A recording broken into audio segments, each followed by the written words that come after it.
Today on Sugar's Fun Run, I'll be showing you how to make a no-bake cheesecake.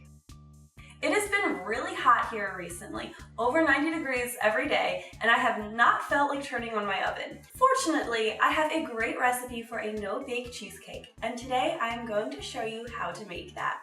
We are going to make this completely from scratch with our own simple graham cracker crust, no Cool Whip or anything like that, and trust me, you guys are going to love this no-bake cheesecake so much. It is just as good as one that you bake in the oven, so let's get started. The first thing that you'll need is a 9 or 10 inch springform pan. And now we're going to make a graham cracker crust for this. This is only a few ingredients and I recommend taking the couple minutes it takes to make it because you're not going to be able to get away with using one of those pre-made 9-inch graham cracker crust. You know, the kind that comes in the foil pie pans. As you can see, this is much deeper than one of those, so if you do use one of those pie pans, you're going to have a lot of cheesecake left over. Now let's make that crust. We'll need to start with 1.5 cups of crushed graham cracker crumbs. We will add 2 tablespoons of white granulated sugar and 1 tablespoon of brown sugar to that, and use a fork to stir until the ingredients are well combined. Now we'll add 7 tablespoons of melted butter and mix everything together until it's all well combined. Now we'll grab our springform pan and pour these graham cracker crumbs into that.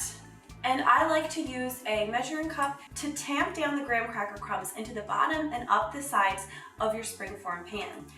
Make sure that you press tightly, especially when pressing up the sides of the springform pan. Otherwise, when you go to cut into your no-bake cheesecake, the edges are just going to crumble. The graham cracker crust will firm up into a nice shell while it chills in the fridge. While that graham cracker crust is chilling, now we can make our no-bake cheesecake filling. The first thing that you'll need is 16 ounces of cream cheese. Make sure this is the brick style and not the spread style cream cheese. We'll add these to a large bowl, and you'll want to make sure that this cream cheese is really soft. As you can see, I've let this cream cheese soften until it basically is spreadable. I've let it sit out at room temperature for about an hour or an hour and a half before I begin making the cheesecake filling. This is important because otherwise you'll likely have lumps in your cheesecake. And we'll add 1 cup of powdered sugar, and use an electric mixer to beat these together until well combined. Once the sugar and cream cheese are combined, we'll add 2 teaspoons of lemon juice and 1 teaspoon of vanilla extract, and we'll stir everything together again. Now we are going to add the sour cream. This recipe calls for 1/3 cup of sour cream, and if you ask me, this is what sets my no-bake cheesecake apart from just about every other no-bake cheesecake out there. The sour cream is critical. It is going to give you that rich, decadent taste with a subtle tang. It's that flavor you're used to tasting in a really good cheesecake.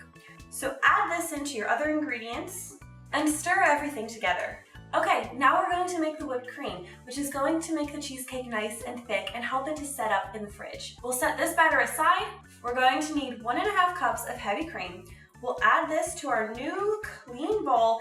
Now we're going to need our electric mixer again, so make sure you have clean beaters. We are going to beat this heavy cream on high speed as long as it takes until stiff peaks form. What this means is that when you pull the beater out of the whipped cream, the peak that forms will hold its shape and not recede back into itself. All right, this whipped cream has reached the right consistency. As you can see, it kind of looks a little bit like Cool Whip. We're going to now add this back to our cheesecake batter mixture. Gently fold this whipped cream into the cheesecake batter.